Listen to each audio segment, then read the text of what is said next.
Hola, hola, hola, hola a todos, pero muy buenas tardes. Hoy 10 de noviembre del 2020, siendo las 2:01 de la tarde.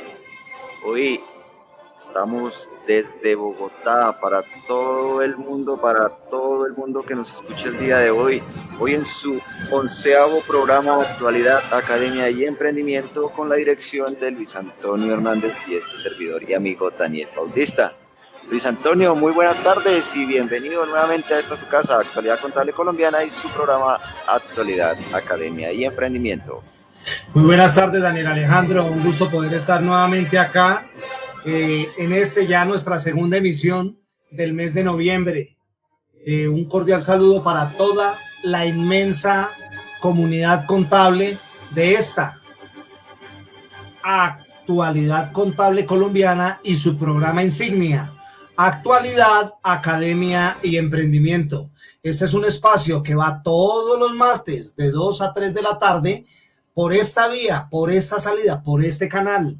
Este es un espacio que convoca a emprendedores, a académicos, pensadores, innovadores, profesionales de la contaduría pública y las ciencias administrativas, estudiantes en formación y para todas aquellas personas que están cansadas de hacer lo mismo y ver la rutina de lo predecible y lo no edificable.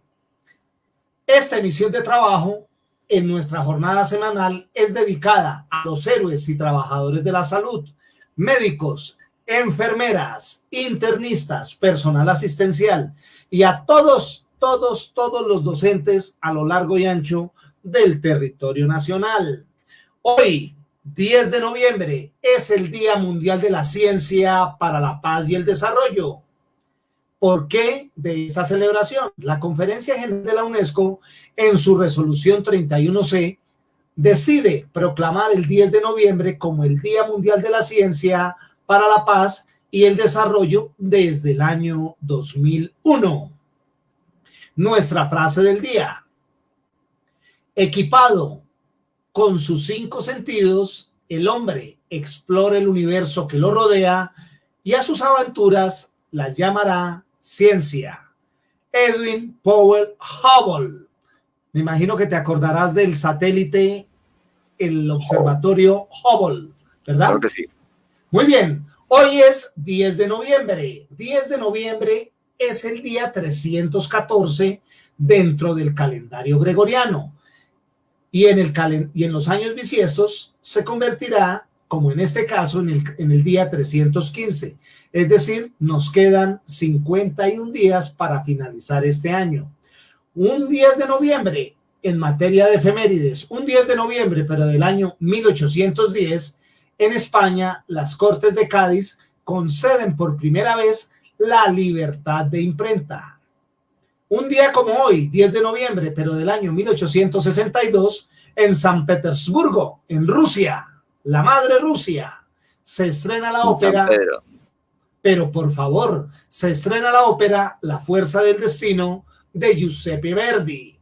Un día como hoy, pero del año 1938, en Alemania y Austria se inicia el Holocausto con la mal recordada Noche de los Cristales Rotos. Un día como hoy, pero del año 1940, en Bucarest, en Rumania, un terremoto de magnitud 7.3 deja un saldo de 1,000 víctimas. Un día como hoy, pero del año 1951, en los Estados Unidos de Norteamérica se inaugura el primer servicio telefónico de costa a costa. Un día como hoy, pero del año 1968, la Unión Soviética lanza al espacio la sonda espacial Son 6, que enviaría fotografías de la Luna. Oído, todos aquellos integrantes de la generación de la guayaba, un día como hoy, pero del año 1969 en los Estados Unidos de Norteamérica, se emite por primera vez el programa televisivo infantil Plaza Sésamo, Barrio Sésamo o Calle Sésamo. Plaza Sésamo. Pero por favor, nos acordamos mucho de esos personajes. Un día como hoy, pero del año 1994, en Irak, el gobierno reconoce la soberanía y las fronteras del Emirato de Kuwait. Un día como hoy, pero del año 1999, la Unión Astronómica Internacional da el nombre de Almería a un nuevo asteroide descubierto por dos astrónomos alemanes del Observatorio Hispano-Alemán de Calar Alto en Almería, en España. Un día como hoy, pero del año 2007, el rey de España, Juan Carlos I, increpa al dirigente venezolano Hugo Chávez con la expresión ¿por qué mejor no te callas? En la decimoséptima... ¿Por qué no te callas, Lucho?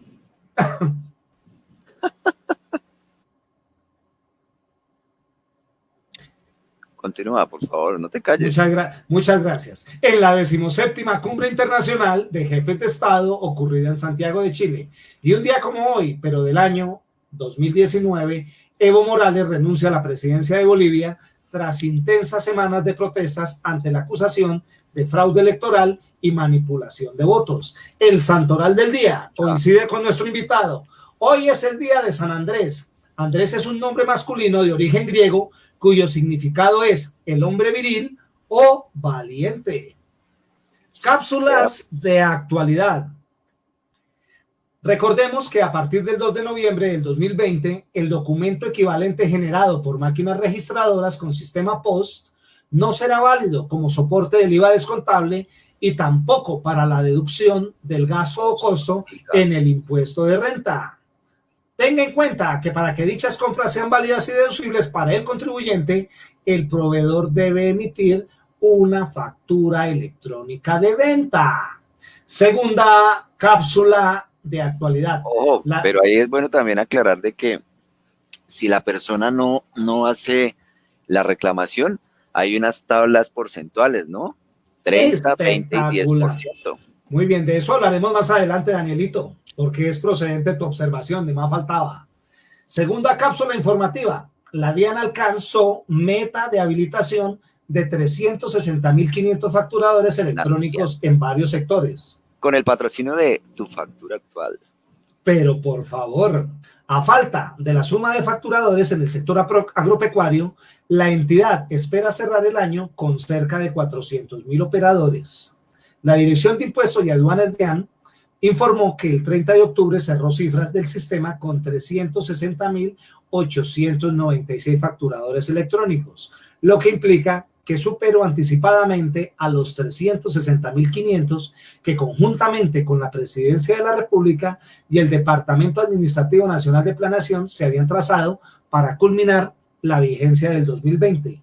La entidad destacó que en 14 meses el país alcanzó un nivel importante de masificación de la factura electrónica y resaltó el cumplimiento que en general han demostrado los diferentes sectores económicos para atender el cronograma establecido para tal fin, que llevó a muchos responsables a la implementación anticipada. Tercera cápsula de actualidad. Manuel Merino. De Tolis. Tolis, delicias ancestrales.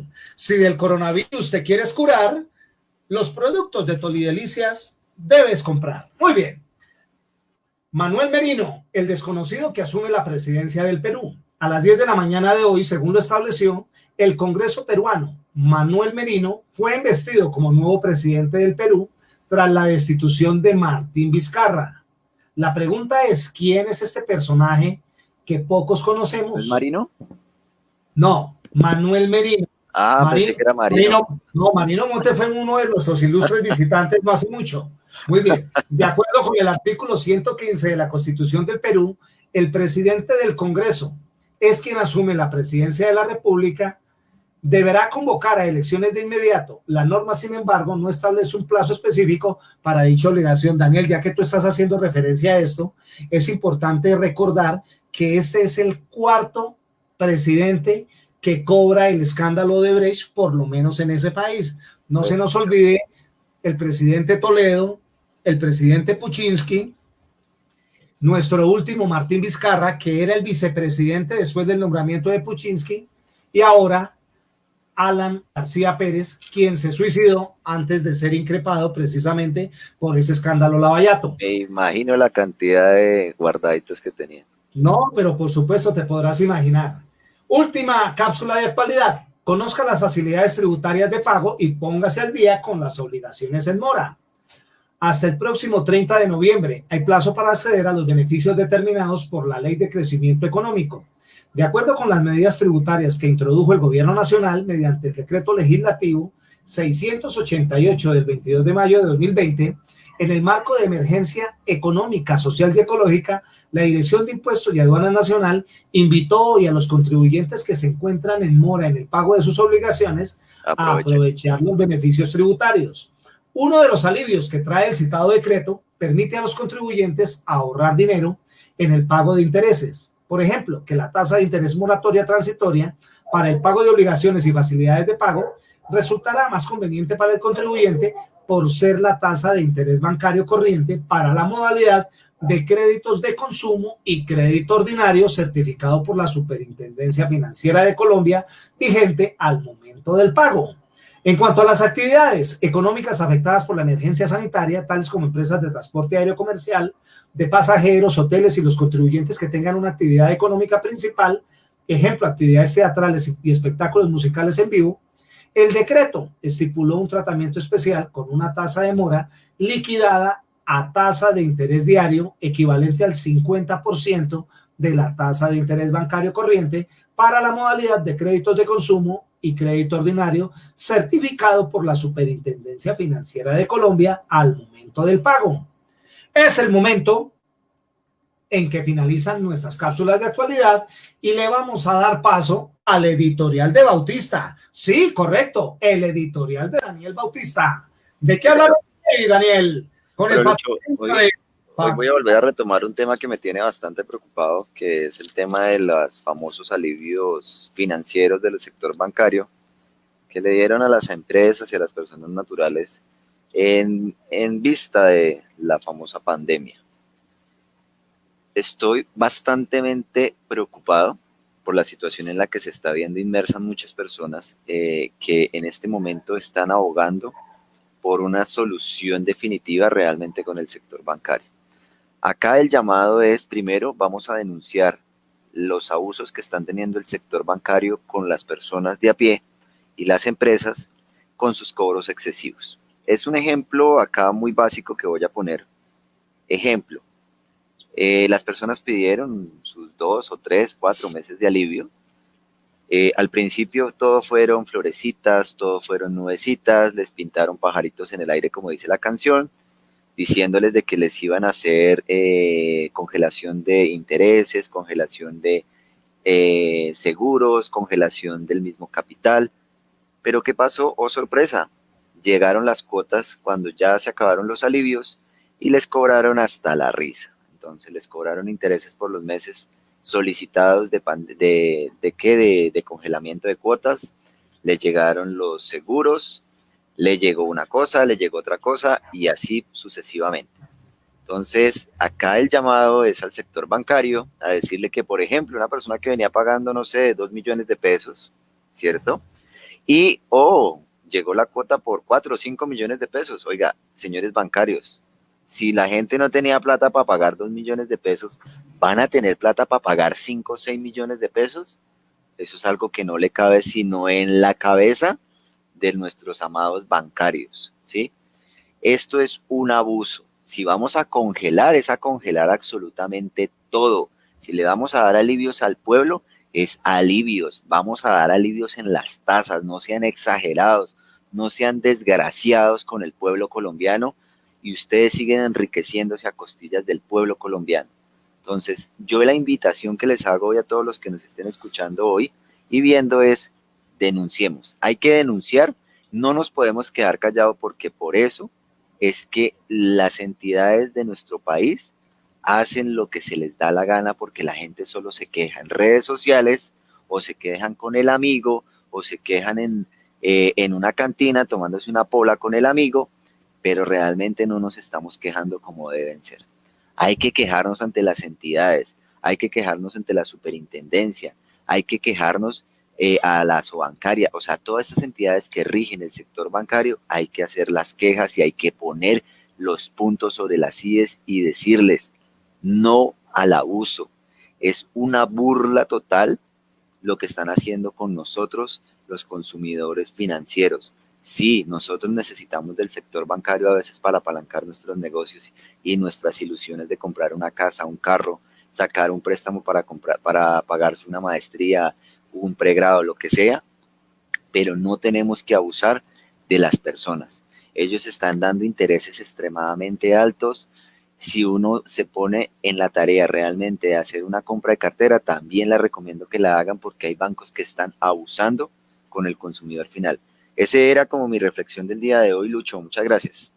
No, y de una u otra manera, Daniel, es importante tener en cuenta esto porque, pues efectivamente, en la medida en que se visibilice este tipo de abusos, pues esto va a ser el ruido suficiente precisamente para que ellos, de una u otra forma, miren que el usuario es el que permite que sus emprendimientos prosperen y que sigan como están, pero no hay derecho a toda esta cantidad de abusos. De hecho, Daniel, con ocasión de la pandemia, muchas personas, mucho empresario que todavía sobrevive o que de una u otra manera le ha tocado reconsiderar la orientación de sus negocios, está pensando fuertemente en la reconsideración de su portafolio de servicios financieros, escasamente lo que necesite.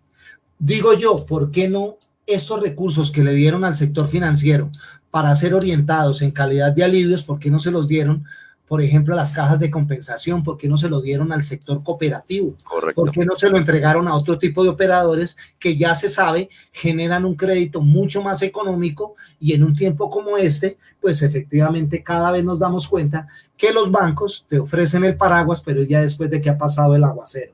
Así es. A buena cuenta de esto, hay personas, no nos digamos mentiras, que están visualizando que desde la cotidianidad toca pensar en ser solidario, las cadenas, el ahorro colectivo, el ahorro de familia, el ahorro de compañeros de trabajo. 5 claves para fortalecer el músculo financiero, Daniel, en medio de la nueva realidad económica que se enfrenta a buena cuenta de la pospandemia. Primero, revisar y reorganizar el presupuesto personal y familiar. Segundo, no perder el hábito de ahorrar. La pregunta, ¿cómo estamos nosotros con el hábito del ahorro? Tercero, disfrutar del ocio sin costo económico. Cuarto, correcto, no acceder a créditos de consumo. Y un último punto, a buena cuenta de todo lo que tú planteas en tu editorial, Daniel, entrenarnos para el ahorro. Eso es muy difícil. Somos muy dados al consumo, más no a ahorrar. Y entrando en materia, a buena cuenta de todo lo que hemos charlado el día de hoy, tenemos el agrado de tener con nosotros a una persona bastante conocedora de las temáticas que tienen que ver con todo lo relacionado con la parte penal. Es un abogado de la Universidad Nacional, magíster en Derecho Penal, especialista en Derecho Administrativo de la Universidad Libre, ha sido docente universitario a nivel de pregrado y posgrado, tiene una experiencia profesional en litigios penales durante un poco más de 10 años. En la actualidad es funcionario de la Dirección de Impuestos y Aduanas Nacionales. Tenemos el agrado de presentar en esta tarde al señor Andrés Leonardo Jullo González, a quien saludamos y le damos las gracias en primera instancia por estar acá.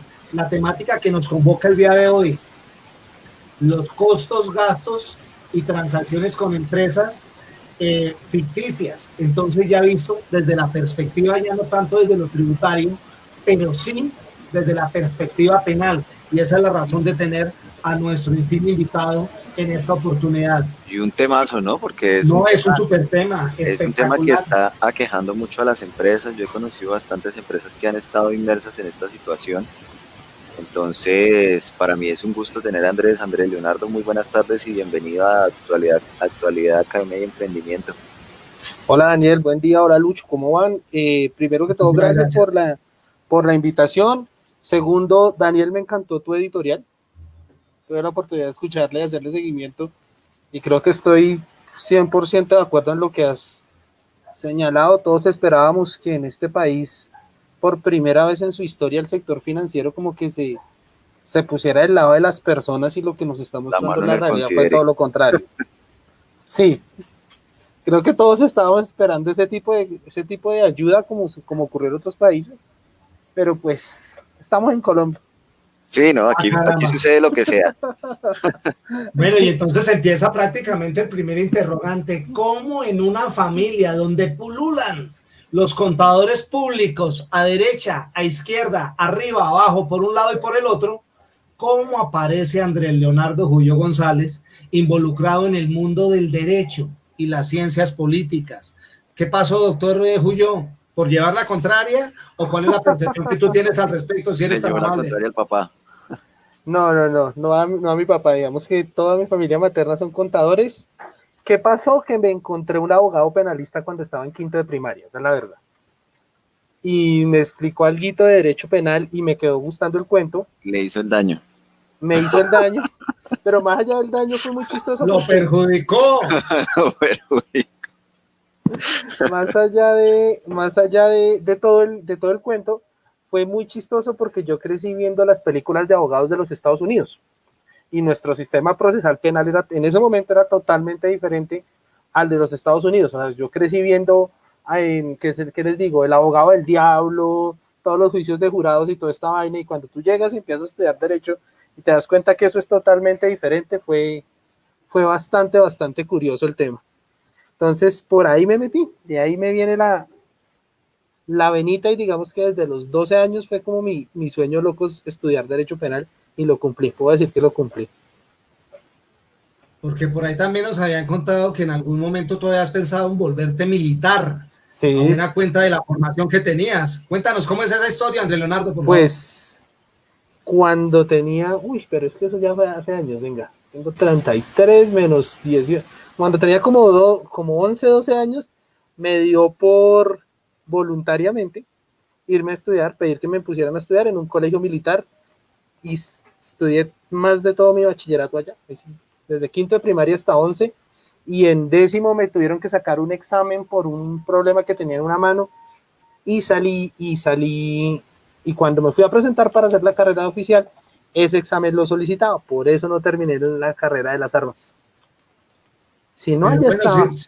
si no hubiera Si sido no, de ya esa estaba. forma, hermano, no te tendríamos acá. Bueno, a buena cuenta de esto y a título de introducción, nosotros desde nuestra perspectiva como contadores, a veces tenemos que echar mano de la norma especial que es el estatuto tributario, y por allá nos encontramos con que en el artículo 88 habla puntualmente de la limitación de costos por compras a proveedores ficticios o insolventes, y también de paso toca armonizar con lo que plantea el artículo 671, sanción de declaración de proveedor ficticio o insolventes. Entonces, nosotros prácticamente como que funcionamos es a partir de ahí y hacemos Les las presento, declaraciones. Lucho, un momento, les presento a mi abuelita.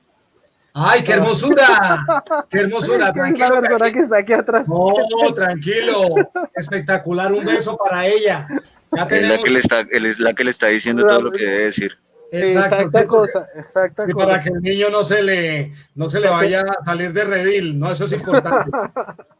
Entonces, a buena cuenta de esto, queremos conocer cuál es la percepción que tienes como abogado desde el otro lado de la mesa, desde el otro sector de la sala, porque pues igual todo este tipo de temáticas de una u otra manera que nos está convocando en esta jornada de trabajo tienen en mil cantidad de connotaciones, Andrés Leonardo, por favor. Estamos presentando actualidad, Bueno, academia y emprendimiento, cada vez más cerca de ti. bueno, Lucho, ¿cuál es la idea de este cuento? La idea de todo este cuento, más allá del tema meramente tributario, es decir, los contadores son magos en este tema, liquidar una sanción, tener que pagar una plata, es empezar a mentalizarnos un poquito en que más allá de un tema meramente tributario, meramente económico, puede empezar a caer en una serie de conductas delictivas, en una serie de delitos que hacen que realmente la pregunta que guía este tipo de charlas es, venga, ¿cuánto vale un día de su vida en una cárcel? Porque es que conozco, digamos que por familia he conocido la labor contable, y tengo muchos amigos contadores, algunos buenos, otros digamos que no tan buenos, que van y te firman un comprobante de egreso sin ver un soporte. Un contador que se te aparece una vez al mes, va, medio revisa la contabilidad y la chulea. Y resulta que Los con famosos base en esa firmones. los famosos firmones. Y resulta que con base en esa contabilidad, mejor en base a esa contabilidad, tú sacas unos estados financieros, presentas esos estados financieros, por ejemplo, en una licitación pública, se los presentas a la DIAN, y 3 años después te llega un requerimiento especial donde le dicen, oiga señor, venga, porque es que usted realizó transacciones con empresas que fueron declaradas proveedor ficticio. Eso es como hacer como nuestro marco fáctico, si se quiere. Y aquí se presentan dos cosas. Con todo este tema de los costos ficticios, hoy en día hay que preguntarnos, ¿el contador sabía? ¿El contador no sabía? Si sabía, tiene unas consecuencias. Si no sabía, pues también tiene otras consecuencias. Y es un llamado también para que todos nuestros amigos contadores entiendan la gravedad de dar una firma. Cuando usted firma unos estados financieros, está dando fe pública, nos está diciendo a todo el resto de comunidad que lo que usted está diciendo ahí es cierto. Entonces, inicialmente, digamos que usted no sabía, chévere. Pero cuando usted va y contesta ese requerimiento especial de la DIAN y dice, no, mire, es que estas son mis facturas con las empresas A, B, C y D, y usted no constató la realidad económica de esas operaciones, usted automáticamente está tratando de engañar a la administración. Y eso, en el Código Penal, es un delito que se llama fraude procesal. Y aquí empezamos con el más, digamos que el más chiquito y el más elemental. Un fraude procesal, eso te da, creo que si mal no... Actualidad, ¿sí? Academia y emprendimiento. Y eso rápidamente, un fraude procesal te puede dar, creo que es de 4 a 8 años de prisión. Simplemente por firmar una respuesta. Pero ahora supongamos, porque esto es lo que se escucha en, digamos que en medios de comunicación, que nuestro amigo contador sí sabía. Nuestro amigo contador, por hacerle caso a su cliente, tal vez por adquirir lo que se denominaría en otros campos una prima de éxito, donde necesito inventarme una forma para tributar menos, lo cual de fondo y al menos desde mi punto de vista poco ortodoxo es del tema, cada vez que yo evado impuestos, lo que estoy haciendo es robarme a mí mismo.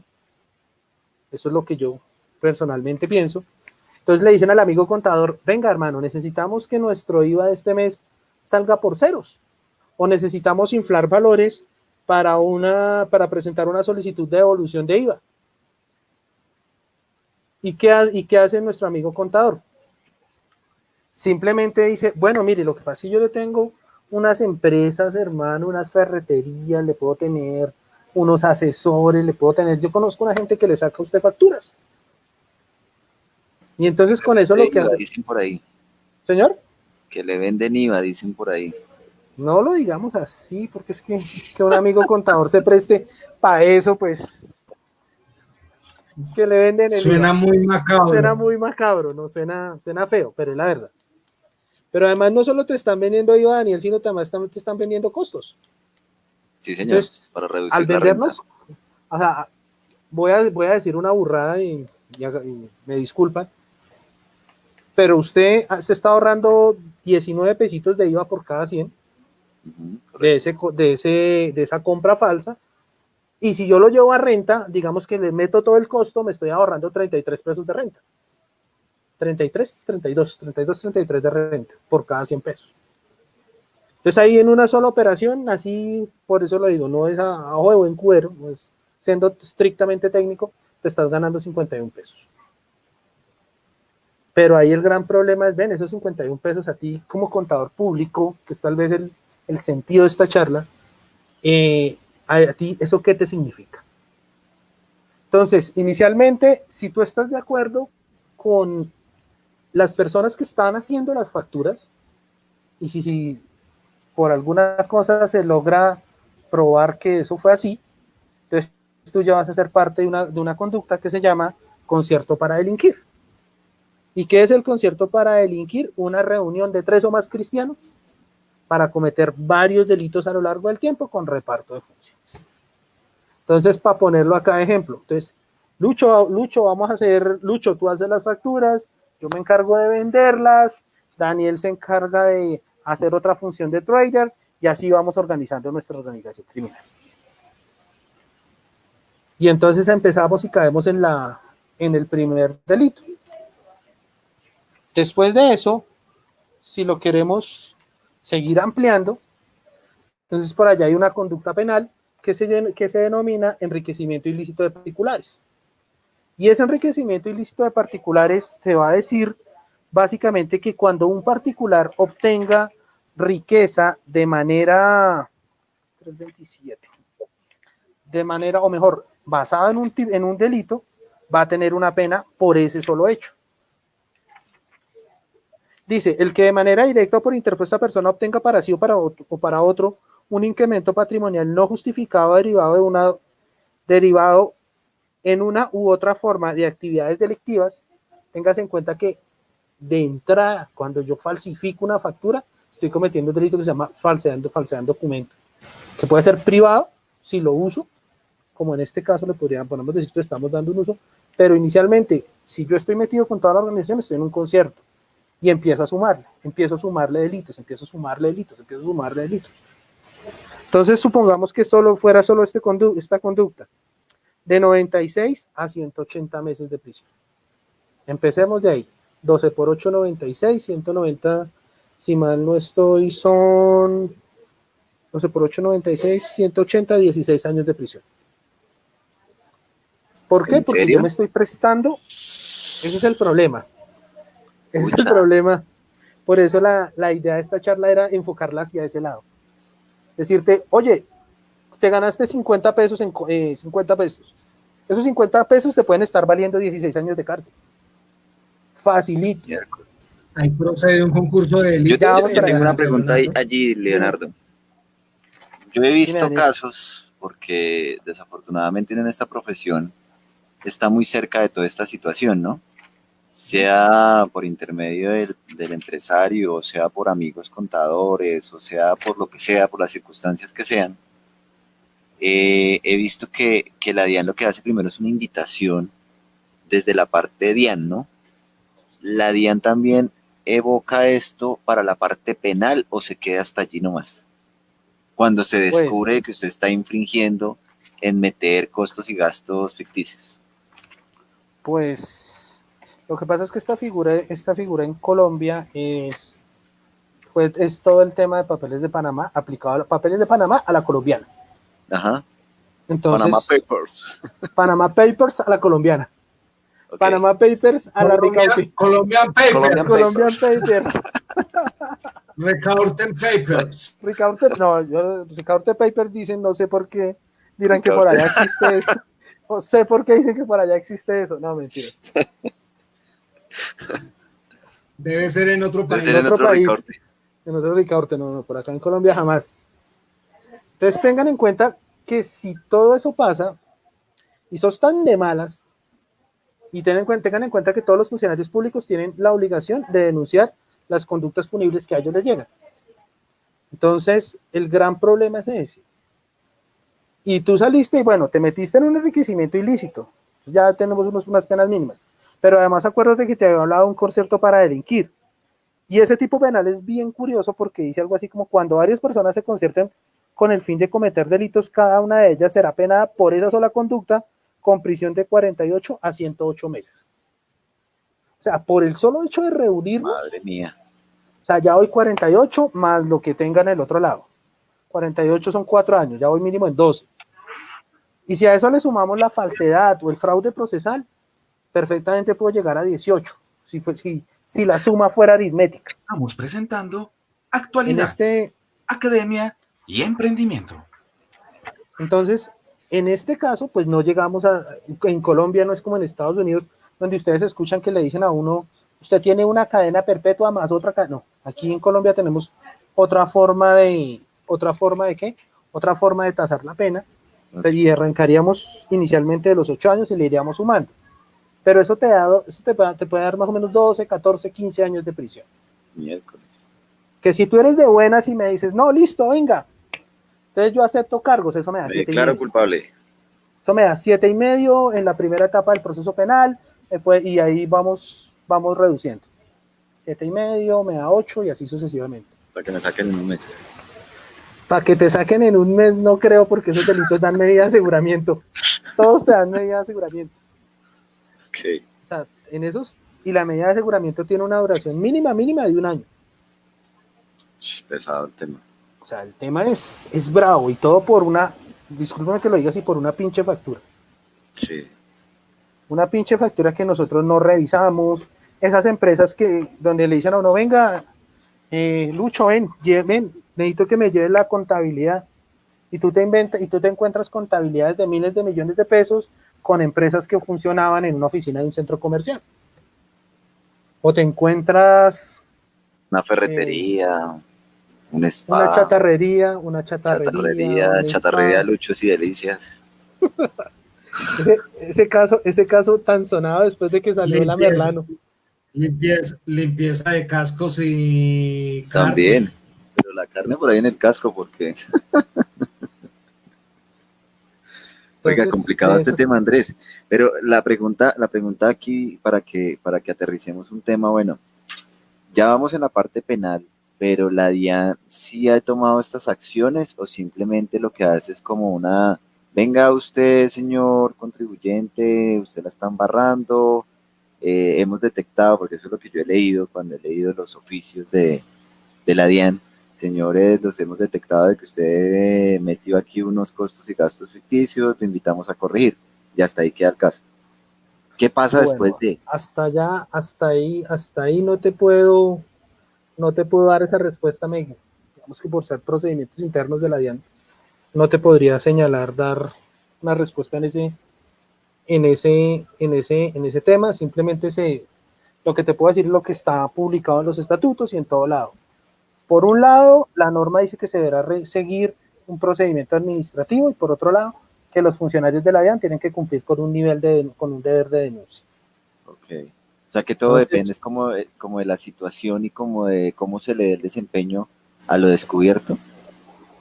más allá de eso, digamos que se sigue el procedimiento estándar del Estatuto Tributario. Inicialmente arranquemos de ahí. Y Ok. además porque en Colombia la Fiscalía General de la Nación es la titular de la acción penal. Ok. Entonces ellos son los que deciden qué investigan, qué no investigan, etcétera, etcétera, etcétera. La DIAN es Ah, una autoridad en materia tributaria, cambiaria de aduanera. La titularidad de la acción penal la tiene la Fiscalía General de la Nación. sí, porque yo conozco casos de colegas de donde, bueno, no de los colegas, sino más bien de las empresas donde trabajaban, que ellos dijeron, oiga, sí, la embarré, cometimos un error, entraron, corrigieron IVAs, corrigieron rentas, hicieron sus respectivos pagos de renta, además, lo que sea, y hasta ahí quedó la cosa, nunca más hubo una Pues investigación más. los temas más, digamos que más conocidos de esta historia fueron los de los papeles de Panamá, y eso ya hay varias sentencias, incluso en firme, sentencias condenatorias incluso en firme. Esos O sea fueron que los casos todo es más conocidos. como un mundo diferente, ¿no? Todo depende como la situación en la que se dieron cuenta, si hay repetición, porque obviamente ustedes también en la DIAN, bueno, usted como funcionario de la DIAN también hay unas publicaciones donde usted puede ir a consultar qué proveedores son ficticios. Ustedes hacen una publicación, la última publicación creo que la hicieron hace como 2, 3 años, no recuerdo bien la fecha ahorita, Sale donde está cada 6 meses. publicado, sí, que Los se hay proveedores publicado ficticios. más de ciento y péguele de proveedores ficticios y obviamente las empresas que están involucradas. Este proceso, si uno lo ve desde el Mira, entorno Daniel, tributario, pues digamos que es una afectación en el tema económico, pero ya cuando le metemos la parte penal es donde a veces los empresarios y el mismo colega esta es la parte que se les nunca se olvida, ve. porque pues obviamente ellos solamente piensan como en el momento de evadir, a veces uno por la necesidad, o a veces también por lo que a veces muchos rezan, que es a veces donde yo discrepo con muchas personas que a veces se quejan del gobierno, o de la izquierda, o de la derecha, lo que sea, donde no les gusta pagar sus impuestos y buscan la forma o la artimaña de evadir impuestos, no eludir, porque hay muchas formas de eludir, pero si hay una forma, les gusta es evadir, ¿sí? Uh-huh. Entonces, yo lo veo muy acertado hoy, esta invitación de Andrés, es para que nos deje esa reflexión en lo penal, porque no solamente es la parte económica que se va a ver afectado y de pronto un llamado de atención, una sanción, ante la Junta Central de Contadores y de pronto también para el empresario un problema disciplinario que tenga con supersociedades, con lo que sea. Pero es más la parte penal porque es la parte privatoria de su libertad por cagados 100 pesos que lo puede decir uno perfectamente. Y yo creo que todos los contadores, desafortunadamente, y a veces yo critico cuando hay muchos contadores que salen a decir, ay, pero es que ¿por qué lo hace? Yo contra mi ética no lo haría. Yo creo que todos los contadores nos hemos visto inmersos en una situación de estas, sea en la parte X o sea en la parte Y, ¿sí? ¿Por qué? Porque la situación se da, ¿sí? Los cobros excesivos en impuestos, las arbitrariedades a veces de la DIAN, del mismo gobierno. En la DIAN no tiene nada que ver acá, es el gobierno que rige para que la DIAN ejecute. Entonces, Pero mira, Daniel, que esto también da espacio para otra pregunta. Y por ejemplo, mira que aquí en el grupo de WhatsApp hay varias preguntas. Una de ellas, ¿ha habido cartelización en los procesos de devolución de impuestos ante la DIAN durante la época de pandemia? Es también una muy buena pregunta. Ahora la pregunta también podría enfocarse de otra manera. Antes de la pandemia, ¿qué venía sucediendo? Porque es que también han habido pecados de lado y lado. Pues bueno, si tú preguntas, por ejemplo, sobre el tema de evoluciones, todos conocimos el caso de la señora Merlano, creo que fue un caso conocido, y ahí volvió a salir un tema que ya fue desde hace muchos años, bueno, muchos años no, pues pasó en el 2012, que fue todo el tema de las devoluciones improcedentes de IVA y todo lo que sí, generó en su momento. El cartel de la chatarra. El famoso cartel de la chatarra, sí, donde hoy en día hay unas personas condenadas, donde digamos que esos procesos fueron grandes procesos de lucha contra este tipo de delitos y fraudes. Hay condenados desde personas, desde mensajeros, hasta contadores, ¿cómo les cuento yo? Recién, se puso contento Lucho. Upa, el señor Juan Fernando Fonseca. Se puso contento Lucho. Upa. No pensé que al pasar el tiempo, después de olvidarnos, todo fuera así. Esa melodía es bastante cercana a ti. Al pasar los bastante. Una canción vallenata que habla de todos esos, ¿cómo decir? De todos esos amores imposibles. Siempre.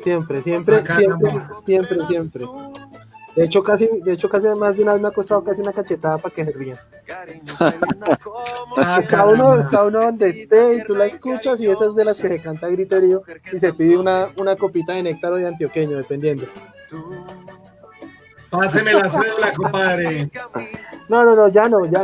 Eso era antes. Ah, caramba, pero bueno, entonces como quien dice prueba superada. Sí. No, pero siempre. Bueno, esté donde esté. Mira André Leonardo, claro, por supuesto. Mira André Leonardo y Daniel. No, pero es que todos tenemos nuestro corazoncito. Lo que es los abogados y los contadores la callamos. ha hecho llorar muchas veces, ¿no? Ese es su amor platónico. Eso decía un amigo fiscal. Una vez me dijo, uy, su carne me asusta más. Le dije, no, el suyo me asusta más. No sabe qué es más complicado en esta vida. Entonces, son personas, miren, los profesionales en Colombia, esto ya es una reflexión un poquito criminológica del tema, sin compartir muchos de los postulados de las escuelas que hablan de ese tipo de cosas, es el profesional que se ve inserto en este tipo de cosas, nunca es una mala persona. Es una persona educada, es una persona con formación. Estos son los famosos delitos de cuello blanco. Delitos que requieren un conocimiento, que requieren una formación, que requieren todo un andamiaje y un entendimiento de una estructura tributaria que no la tiene cualquier persona. Entonces son personas que van a terminar de uno en otro momento ante Dios no lo quiera, ante un despacho, y son casos que realmente llaman la atención. No es y pongámoslo así suene feo, no es la persona que tiene 5 y 6, 7, 8 entradas a una cárcel. Es el doctor que hoy está acá con nosotros tomando whisky y hablando carreta y echando de pronto un picadito de fútbol allá. Y ese es el vecino el que va a tener que ir a la cárcel por este tipo de cosas. O es tal vez el estudiante, y a mí me afana mucho. Yo tuve la oportunidad de dictar en cursos de contaduría y siempre les hacía este énfasis a los muchachos. Es el chino recién salido al que le dicen, venga, le vamos a dar su primera oportunidad como contador, hermano, usted que se pagó su carrera trabajando, que sus papás se tuvieron que endeudar con el ICETEX, usted sale, no, me voy a ganar mi primer sueldito, y mira disculpa la expresión, el problemón en el que puedes terminar metido. Todo tal vez por seguirle la cuerda en algo que de fondo todos ustedes y todos nosotros sabemos que no está bien. Todos entendemos las necesidades en esta pandemia. Yo creo que la cosa es mucho más complicada, el fenómeno es mucho más viable, pero antes de hacer cualquier cosa de estas, por favor, piensen, analicen en qué líos se pueden meter, porque es muy complicado el tema. Andrés Leonardo, casualmente en este tiempo de pandemia hemos visto que más o menos desde el día 13 de marzo, 21 de marzo, que empezó toda esta laraca a nivel regional, aquí muy a nivel doméstico en Colombia, hasta la fecha han salido alrededor de 913 actos administrativos entre decretos, circulares reglamentarias, circulares administrativas, decretos con fuerza de ley, etcétera, cualquier cantidad de actos administrativos que obviamente pues toda esta pandemia durante este tiempo han aparecido en nuestro entorno el decreto 535 que hace referencia a la devolución abreviada y el decreto 963 también de 2020 que hace referencia a la devolución automática, y este armoniza un poco con el artículo 855 del Estatuto Tributario. Bueno, en últimas, todo esto termina en la implementación de un formato, el 2613 de la DIAN. La pregunta, ¿por qué la Corte Constitucional decreta o declara inasequible uno de estos decretos, y cuál es la connotación que puede tener en un entorno como el nuestro, donde hay cualquier cantidad de normatividad, donde no terminamos de entender una cuando ya prácticamente están dándole curso a la otra? Nos derogan el conocimiento, decimos los abogados. Sí hay. El punto es el siguiente: estamos en un estado de emergencia. En un estado de emergencia al Estado se le dan una serie de herramientas extraordinarias, por eso salen en esa forma de decretos legislativos. Más que un acto administrativo, son unos decretos con unas características especiales que tienen una fuerza de ley, y el gobierno tiene que tomar una serie de medidas para conjurar todo ese tema, toda la emergencia. Entonces de ahí vienen todos los decretos legislativos, todo eso que se ha venido trabajando, en la opinión de algunos muy ajustados, en opinión de otros no nos gusta. Tal vez el mayor ejemplo, el mayor ruido que se ha hecho con este tipo de decretos fue el que le prohibía a los abuelitos salir, no sé si ustedes se acuerdan, que fue demandado por todo el mundo. Por todos los abuelos. La revolución de las canas. La revolución de las canas, y es que créanme que era muy berraco para un mayor de 60 años, porque en Colombia a partir de ella quedarse en la casa encerrado, o sea, fue tener a los abuelos 5 o 6 meses encerrados. Entonces, tal vez yo entiendo desde esa lógica la necesidad del gobierno de sacar todos estos decretos, aunque sí, Lucho, se me hace excesivo, a más normas, más complejo el sistema, mucho más difícil de entender. Entonces, puede que la finalidad sea buena, yo creo que la finalidad fue adecuada, pero ya cuando la llevamos la idea a la práctica, creo que sacar tanta norma lo único que lleva es a complejizar el sistema de maneras a veces no tan, ¿cómo decir? No tan regulares. No tan sencillas, porque se vuelve ladrillo. No tan sencillas. Y es que de hecho también se vinieron, discúlpame Andrés Leonardo, también se vinieron al piso varios actos administrativos de parte del gobierno nacional, como fue lo del impuesto solidario, como fue lo de los aportes que no tenían que hacer ni los trabajadores y los empresarios. Después la Corte se pronuncia: no, señor empresario, usted es el que tiene que responder, usted no le descontó, ese es su problema. Entonces, como que de una u otra manera todo este tiempo sumado, como si no tuviéramos problemas, es sencillamente que también da unos visos de inestabilidad jurídica dentro del contexto normativo nuestro. Lo que pasa es que los estados de excepción están limitados por la Constitución. Tú hay cosas que realmente no puedes hacer en estados de excepción, por más que tengas buenas ideas. Pronunciar, por ejemplo, así que se me ocurra, 150, eso es el artículo 150 de la Constitución y siguientes. Tú no puedes, por ejemplo, sacar un nuevo código bajo una emergencia social. Generalmente no se permite crear o generar nuevos tributos, sino siempre tienen que tener una duración específica en el tiempo. Por eso es que la Corte Constitucional va a funcionar como el gran control de nuestro Estado. El papel de la Corte Constitucional, uno de los roles que tiene, porque el otro es un poquito más social, desde mi punto de vista, ese rol que tiene es de servir de bisagra de control entre lo que puede hacer el Estado, puede hacer el Ejecutivo, que es quien pronuncia este tipo de decretos, frente a toda la sociedad, para decirle no se desborde. Miren, el ejemplo más cruel, y si me permiten de hacerlo, de por qué esto se hace así, fue el Estado alemán de 1938 a 1945. Hasta esa época, pues digamos que yo no tenía ese tipo de controles. Entonces, una de las mejores constituciones, y es tal vez una de las ironías de la vida, tal vez una de las mejores constituciones que se ha hecho a lo largo de toda la historia de la humanidad, fue la Constitución de Weimar. Y esa Constitución de Weimar fue la misma que utilizó el régimen nazi para hacer todo lo que hizo. Y lo hizo con una forma muy sencilla. Fue decir, mire, vamos a declarar que por un estado de excepción vamos a suspender esas garantías constitucionales. Garantías constitucionales básicas como la presunción de inocencia, el debido proceso, si la llamamos acá en Colombia, el derecho a la intimidad, el derecho a un juicio justo, el derecho a contradecir una acusación. Y así se exterminaron a 8 millones de judíos. Tal vez una de las lecturas más crueles del Holocausto es que el Holocausto fue legal. El Holocausto, en su desarrollo, estuvo ajustado a la ley. Se hizo en la forma que tenía que hacerse.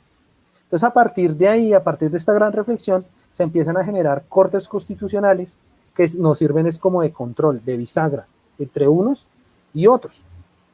Por eso es que nuestra Corte Constitucional, y yo creo que en un muy buen sentido de los constituyentes del 91, trajeron y dijeron, no, a este tipo de decretos tiene que vigilarlo la Corte, porque lo que tenemos que hacer es que el presidente actúe en un solo marco y no se me salga de ese marco.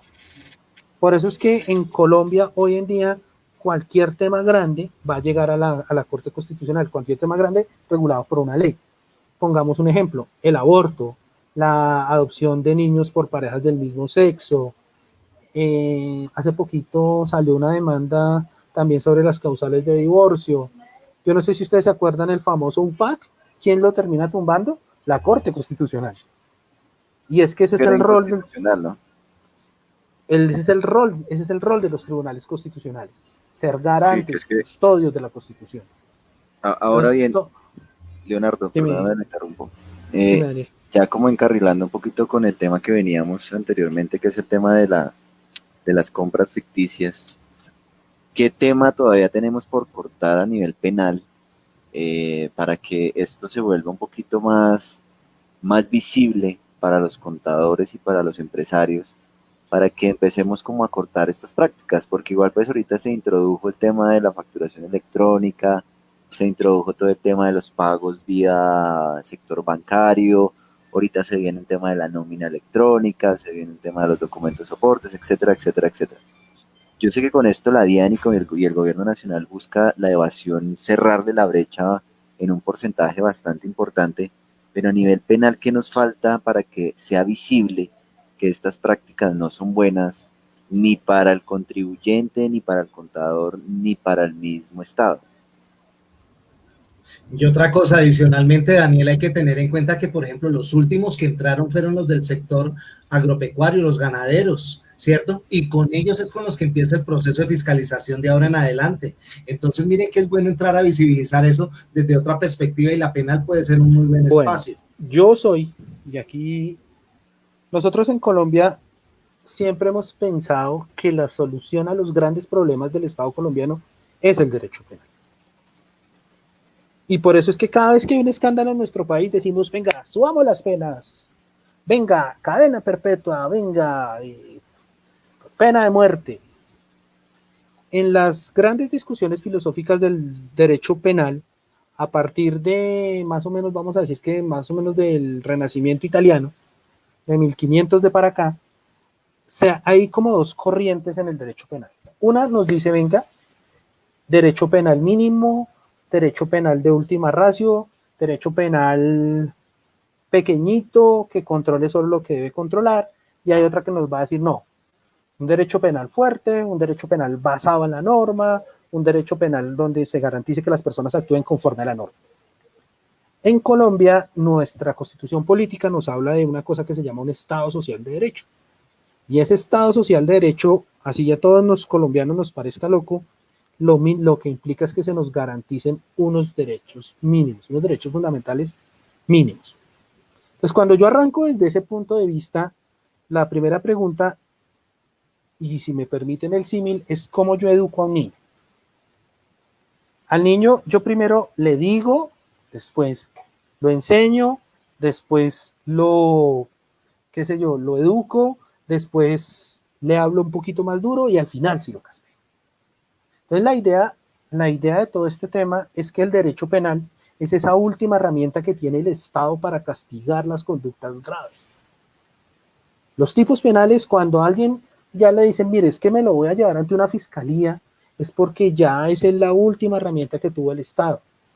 Entonces, si tú me lo preguntas a mí, Daniel, primero, educación. Segundo, que aquí en Colombia se desarrolle, se genere una cultura de lo público. Que tributar no es un castigo, sino tributar es un beneficio. Tercero, dejar de pensar también que si como el otro no lo hace, yo tampoco lo voy a hacer. Y romper algo, hay un librito de un profesor, de un filósofo de la Universidad Nacional, el profesor se llama Óscar Mejía Quintana, es el director del doctorado en Derecho, y nos habla de que el colombiano es muy de la cultura del atajo. ¿Y qué es la cultura del atajo? Yo llego a una L, a un crucecito en la L. Yo no tengo por qué hacer la L, no, es que el pendejo es el que hace la L, el pendejo es el que sigue la norma, el pendejo es el que tributa. Simplemente lo cruzo.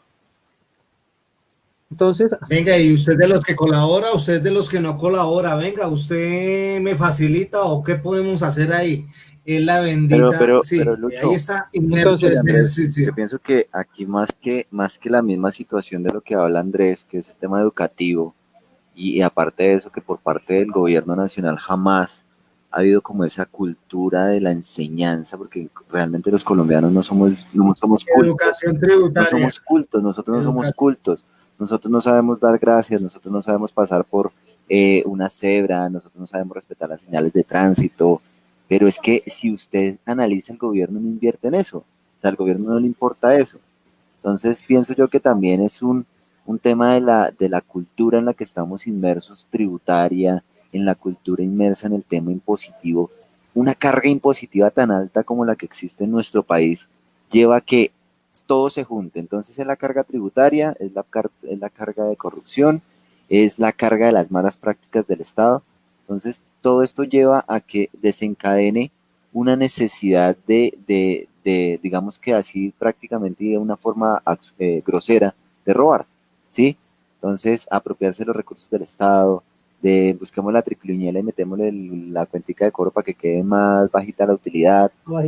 Pienso yo que es un tema, no es un tema tampoco desde la cuna, porque son valores que se deben aprender en cuna, pero la misma formación del ser colombiano, hablemos del colombiano, lleva a que el colombiano se vaya como pegando de todas esas malas mañas y malas prácticas, porque el mismo gobierno no enseña nada. Por ejemplo, ¿tú conoces la leyenda del Dorado, Daniel?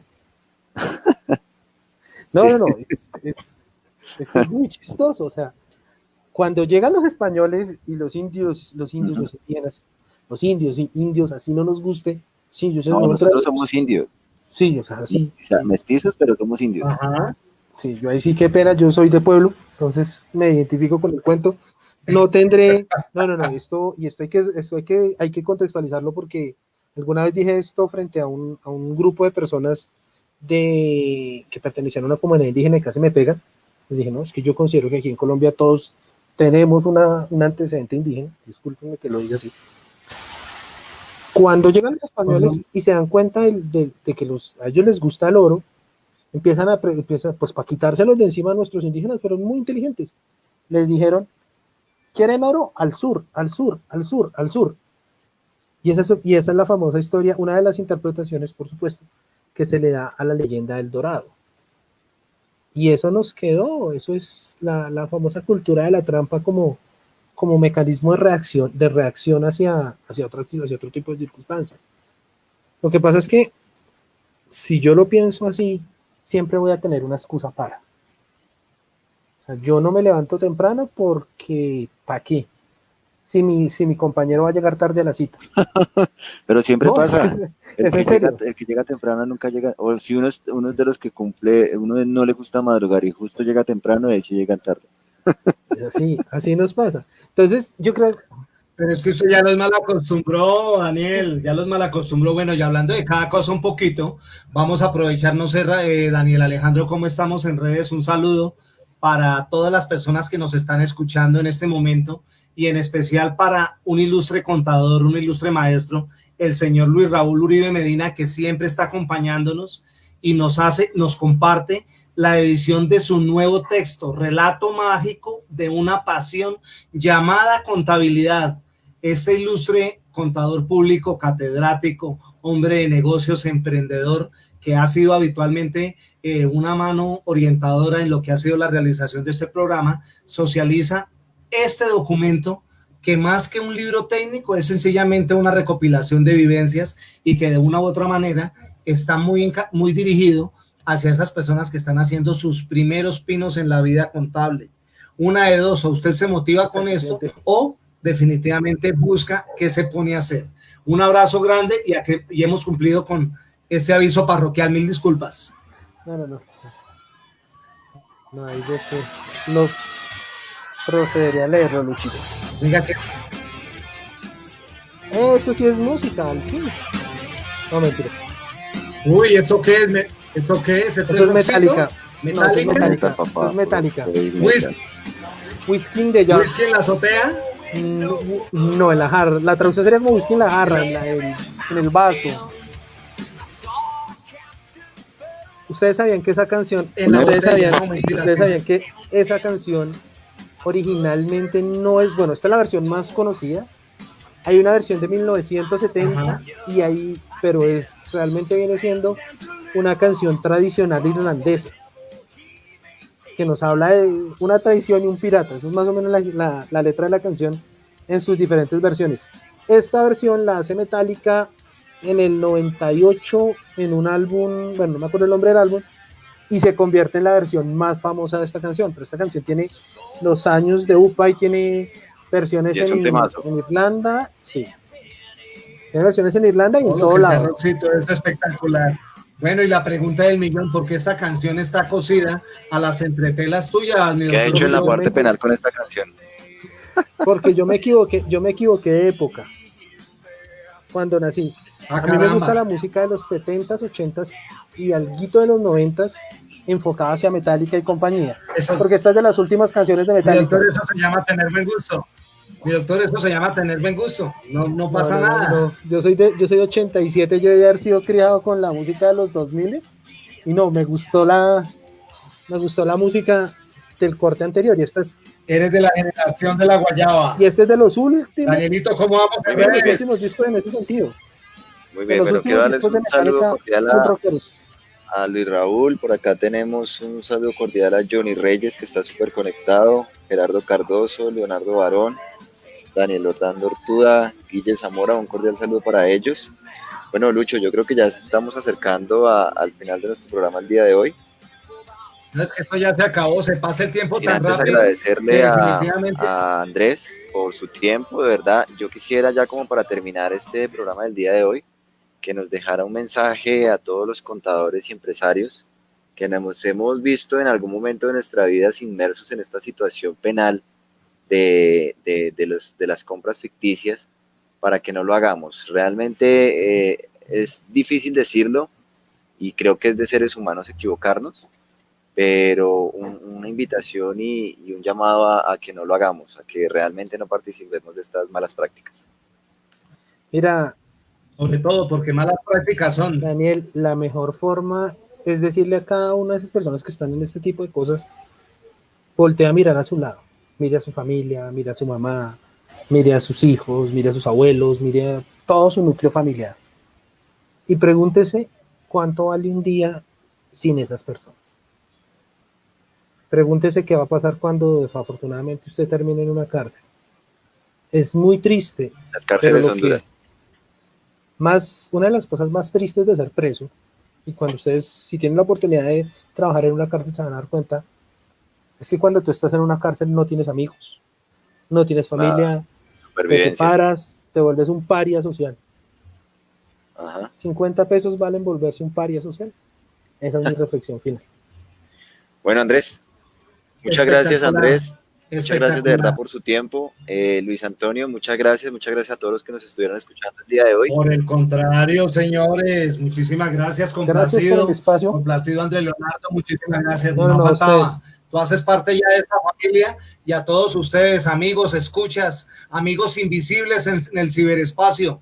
Muchas gracias por estar con nosotros. Un abrazo grande, Leonardo, Luis Raúl, a todas las personas, Johnny Rego, a todas las personas que están con nosotros. Habitualmente un abrazo grande, cuídense mucho. Por favor, lávense las manos, utilicen tapabocas. Cuídense todos ustedes, si se cuidan ustedes, nos estamos cuidando todos. Un abrazo, Dios los bendiga, Andrés Leonardo. No te desconectar, Andrés. Un cordial saludo a todos, muchas gracias, feliz tarde y nos vemos dentro de 8 días con un programa bastante interesante como siempre. Un cordial saludo a todos y chao, chao.